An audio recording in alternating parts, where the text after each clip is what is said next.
Welcome, Capricorn, to your in-depth weekly astrology overview and zodiac forecast for week commencing the 30th of March for the ascendant, the sun, or the moon. Going to share with you, first of all, the big themes of the week, then on screen your event chart. As we come into the week, this always provides an influential backdrop. I'll then go through each of the influences frame by frame to give you a clear picture of what you can expect in terms of relationships, finance, energy and work. I'm astrologer Patrick Arundell. A very warm welcome. If you've yet to subscribe to my channel, please do so now to help it to continue to thrive. As we come into this week, Venus, the planet of love and attraction, moves into the most delicious part of your personal chart, where she will be through to the 24th of April. What does that mean for you?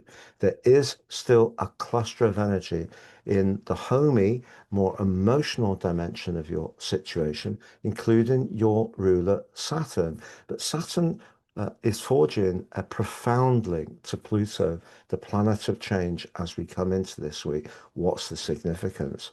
Now, we do, of course, have a full moon on Thursday, and for you, it's going to see the moon very close to the surface. Just at a time when you've got that more reflective energy in Aries, what's the significance there? But the third house of your situation, Pisces, is where you've had the North Node, Mercury, and also Mars. And Mercury, of course, has been in a retrograde. But that whole area gets lit up in the most animated way this week. I'm really excited to tell you about that too.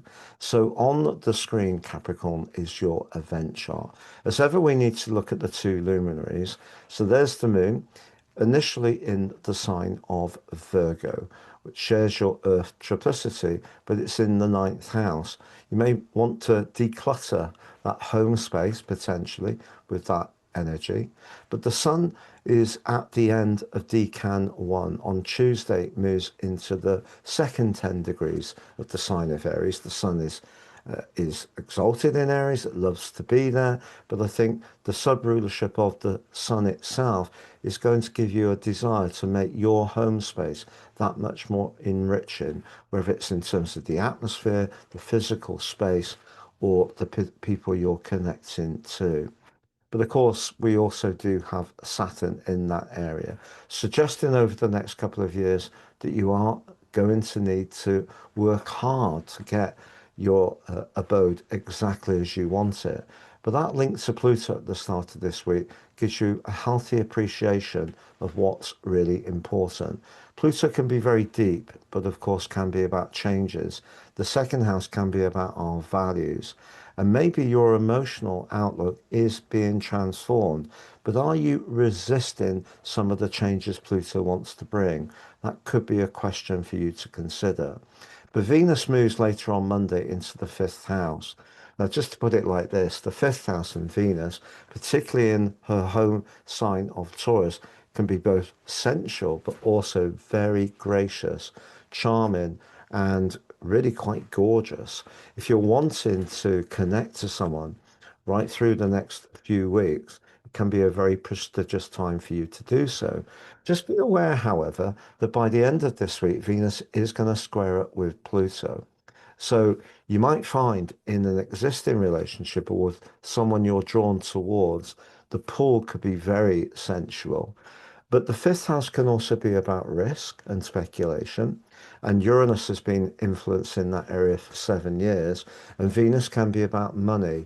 So if you are thinking of using your resources, I think these energies, particularly Saturn in the fourth house, are really reminding you that your natural appreciation of caution probably will hold you in good stead. But if you're wanting to change the way you dress, if there is someone that you want to dazzle, your charisma in a subtle but very sensuous way can increase. But I mentioned to you in the intro that that energy in Pisces, which on the face of it, we know is a water sign, it's emotional, very sensitive, but the action planet's been there. So Mars can't be quite as vigorous as it would be, say, if it was in the third house of Gemini. But here, it's perhaps been giving you a lot of ideas, but also asking you to be in touch with your feelings. But Mercury has made it very tricky because of the retrograde. But at the start of this week, forges a stunning link to Jupiter, the planet of fortune. But that in itself is in a conjunction with the part of fortune. So a conversation this week, as the week goes on, could be very significant and could even prove fortunate. And it is around a relationship, but it could also be around a contractual matter or connecting with someone new around your work. But we have that full moon at the heart of the week. And the paradox is the moon is very much about fourth house energy. It's about being nurturing, receptive, protective, being in touch with our inner world. But for you, it's going to be in the most visible part of your chart. And I think it's possible that there may be some professional demands that you might be a little bit reluctant to engage with because of this cluster of energy at the bottom of your chart. But equally, it's important around your work, if there is a place that you go to or people you need to be with, if atmospherically you're not enjoying it, the chances are that's a full moon that can get you thinking over the next 2 weeks whether it is time for a change. And the fourth house energy, if you have children or you're working part-time, juggling lots of different things, I think that's also something that this full moon can bring into sharp relief, that classic challenge of work-life balance. But as the week goes on, Mars steps forwards and links to Uranus. Now, Uranus has been in that fifth house apart from the 4 months of last year for those 7 long years. But of course, Venus is here now. But you may do something, despite your cautious nature, that is a bit more direct and actually quite exhilarating towards the end of this week. But just know the sun's moving forwards and coming into a square with Jupiter. In fact, Jupiter does influence that full moon, suggesting for all of us, if we can show a generosity of spirit, it probably is for the best.